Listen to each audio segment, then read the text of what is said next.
Hai, jumpa lagi di channel ADR13. Sekarang aku ada di Taman Bunga Kota Pematang Siantar, jalan-jalan pagi sama anak. Dulu aku masih kecil-kecil, sering kali diajak main-main ke sini. Sekarang aku udah punya anak kecil, aku bawa juga main-main ke sini ya kan.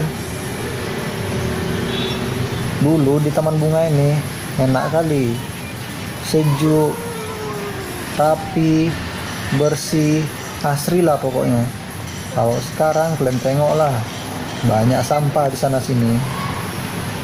Entah siapa yang salah, kesadaran masyarakatnya atau pihak pengelolanya.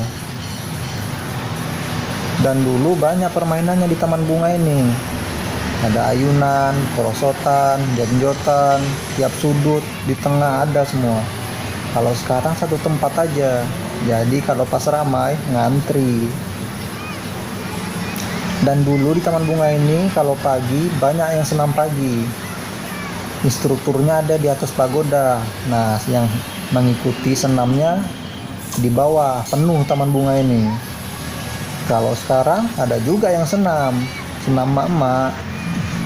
Nah, kalian tengoklah kayak gini senamnya. Mantap juga ya kan?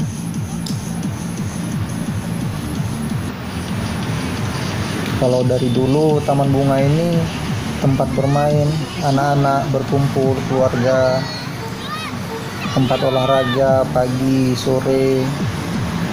Tapi sungguh sangat disayangkan, banyak sampah, kotor. Ya, untuk kedepannya semoga adalah kesadaran masyarakatnya untuk membuang sampah pada tempatnya. Dan pihak pengelola bisa mengelola kebersihan untuk lebih baik.